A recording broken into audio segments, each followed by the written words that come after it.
talk to you all about several different things that I think is very important, very key to your development to be able to take over the world. Now, hypothetically speaking, it's hard for anybody to take over the world, but that is my mission, and I hope that it is your mission. So the title of this presentation is called, Look Out World, because here I come.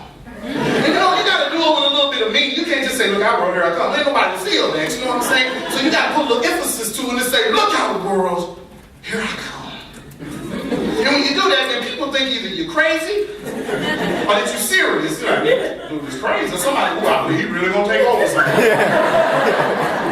we better pay attention to this dude for real, you know? So I want you all to get that feeling. But see, this is the trick that I've learned. I'm 34 years old, but I know I look like 24. It's cool. But I learned something in my 34 years of life. I faced death when I was 13. I lived with an illness that's Crohn's disease. And anybody familiar with that? It's an inflammatory bowel disease, which affects your small intestines, colon, your joints. It just affects you in so many different ways. So I faced death, and I tell people, when you have faced death, you look at life a whole different way. You look at life totally in a different way. And I know that a lot of people think I'm strange, especially women, when I try to hit on them, because my mat comes at them a totally different way than what they used to, you know? Because I don't come at them with all that baby doll. I try to get, you know, intellectually deep inside their soul. You know? And then they're like, okay, I've never met nobody like you before. And I said, I know. And that's why I'm still single. But anyway, that's going to change too, though. But anyway, each and every one of us was given something that sets us apart from everybody else. If you don't believe me, you think I'm just trying to feed you a bunch of, you know, crazy stuff, just look around the room. Nobody looks like anybody. Nobody's got the same hairstyle, same shoes, okay? Nobody's got on the same outfit. Even if you got on the same t-shirt, you might wear it a little different than the next person or whatever. But everybody's different, and there's a reason for that, because everybody, when you were born, you were given that little something that makes you different and makes you so special. Now that little something, depending on how you use it, can either take you a few steps, or it can take you international. And I'm going to get to international in a minute, all right? There's something important I want to share with you all about going international, all right? But you can either go small steps or real big. But the first thing you must do is you must know who you are. Now, I just talked to a bunch of high school seniors at a community college that I used to work at this past week. And I pointed out some things to them, and I usually point these things out to people I speak to, so I want to share it with you all. I used to be in recruitment for SIU in Carbondale, Illinois, and I would go to different schools and recruit. Every student I talked to, I told them, I said, you got to tell me two things about you. One is your name, because you weren't a number to me. You weren't just a number coming to my university. You were somebody. You somebody's child. Okay, so I got to respect you because my mama demanded that you respected me because I was her baby, you know? So I got to respect somebody's baby. So I want to know your name at least. But I want you to tell me one unique thing about you. And there was this one little girl, and it was in the state of Missouri. I won't say the town because she may be in here or something. But anyway, it was this one little girl that she had a little attitude. And I said, tell me your name. This is dumb. I said, oh, I understand. I said, but everybody I talk to does, so tell me your name. I don't want to. Oh, Lord, please help me, Lord, because I'm a church girl. It's okay. Well, just please tell me your name. So somebody told me her name. I said, okay, well, tell me one unique thing about you. Why? I said, oh, boy, this is going to be rough. I said, just please, you just make this. I'm not going to continue until you do this. So finally somebody said she liked to sing. So I said, well, thank you. It's nice to meet you. And I just want you to know you failed at this test. She said, I don't care. I said, well, I don't care either. I'm still getting paid regardless. You know what I'm saying? I'm trying to help you out, you know. But I said, but you know what? You failed at this. I said, and adults tend to fail at this more than young people. I said, let me tell you what it is. I said, if I would have told you to tell me 10 things you want to change about yourself, you'd have told me 50. But you can't tell me one unique, positive, beautiful thing about you. Why? And you know why we can't do that? Because we're trying to change ourselves so much, we haven't even taken time to look in the mirror and appreciate who we are. Women, y'all bad at this. And if I hit somebody the wrong way with what I'm about to say, then forgive me, but I meant no harm by this. And it's going to be talking about size. Because, you know, I'm a big boy. I got a 24-pack here. You don't have a 6-pack. So just understand, I'm not being disrespectful. Women always want, I need to lose weight. Oh, I need to lose weight. I need to lose weight. And it just drives me crazy. There are some men that like love handles. Yes, sir. There are some men that we like stretch marks. That's not a problem. Wintertime is cuddle season. That's cuddle season. Ain't nothing like snuggling up on the couch watching Love Jones or some type of little romantic movie or The Notebook or something, okay? So let's get that understood. But so many people want to change something about themselves, but why? Because we haven't even taken time to embrace that. Because when I'm in the mirror in the morning and I expose this secret, I cringe, but I start loving it though. I'm like, man, I really wish I could, take my shirt off like Tyrese be doing it, because the women be screaming when he on TV, got his little shirt off, but they would really scream and go the other way. But I got to love my soft muscles though, you know what I'm saying? They soft muscles, it's not fat, it's soft muscles.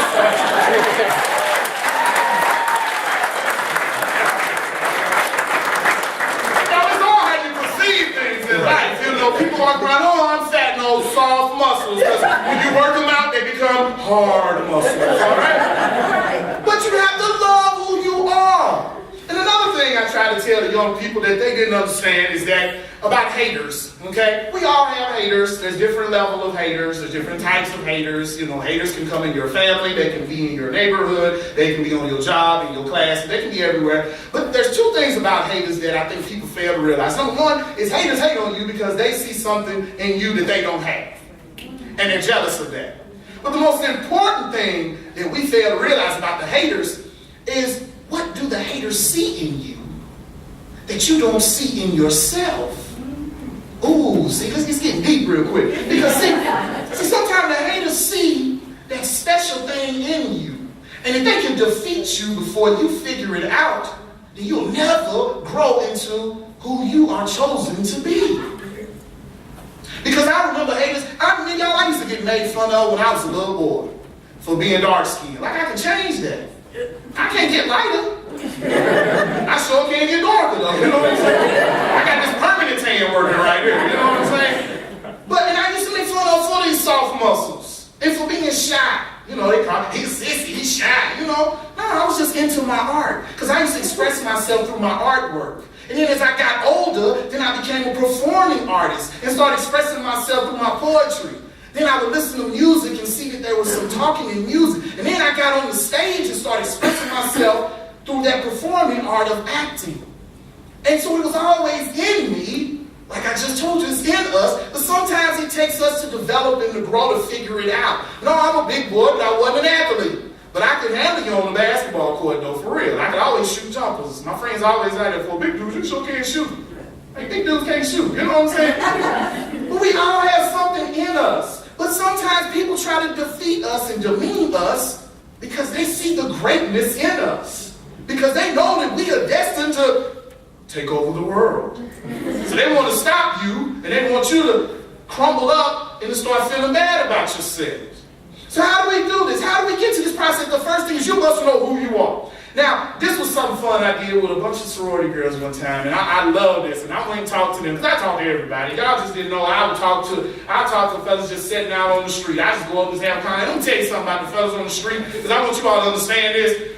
The fellas on the street are some of the most educated, non-educated people in the world. They can tell you where Osama bin Laden is at right now if you go talk to him. There's some fellas sitting out there in Kansas City on the stoop that already know how we can get the economy back to the positive, okay? I'm serious, these guys know this stuff. They don't have the degrees, they don't look like it, but they know, okay? So I like to talk to them. But we have to know who we are. And how do you go about that process? Well, when I was talking to the sorority girls, I told them, I said, ladies, knowing who you are means so much. I said, let's check this out. Here's the picture. Some dude is checking you out. He come up to you, hey, how you doing? I think you're kind of cute, maybe we can go out and hang out or whatever, And you looking at me like, oh, okay, well, I'll think about it. No, because guys know it's hard to approach a woman. We get nervous, believe it or not. Some of them lines you think are just whack, no, that's nerves, you know what I'm saying? Because what was really in our mind didn't come out our mouth, okay? So it's really hard trying to approach you and get your attention, all right? And so finally you agree. And so he said, well, I'll pick you up tomorrow at 7 o'clock. Okay, all right, that's cool. So you got your girl on backup playing on text, girl. I'm going to be texting you all night, all right? So just stand by. So he comes on time, picks you up, and drives you. Now, before he came, when he first was asking you about where you want to go, he asked you, where would you like to go eat? And you said, I don't care. It doesn't matter to me. You pick. Red flag, red flag, red flag. So he says, okay, that's cool. So he comes, picks you up. You all start driving. You're texting your girl. So far, so good. He doesn't look like a psycho killer. And then he pulls in the sun. And then you text, OMG. WTF. He brought me the Sonic. She texts back, OMG. WTF. I know he did. So he's sitting there and he's feeling good because he's already got it planned out. We're going to get 2 cherry limeades. We're going to get us some of them tater tots, you know. She can either have a chicken sandwich or a foot-long jumbo hot dog, or she can have a hamburger or whatever. And he got the budget for that. But you upset. You sitting here and you mad. What's wrong? You gonna order? No, I don't want anything. I'm not hungry. Your stomach growling. Talking about you not hungry. So what has just happened here? You gave your power away the night before. When he asked you, where would you like to go eat? You said, I don't know. It doesn't matter. I don't care. You pick. When you know yourself, you know that when somebody asks you out to eat, that is your opportunity to choose a place that you like to go eat, but maybe can't afford to go eat. A place that you've never been to eat before, but you're curious about how the food tastes, but you don't want to pay yourself because you don't know if the food is good or not. So you're going to find some stuff that thinks you're cute, and you're going to have him pay for the dinner.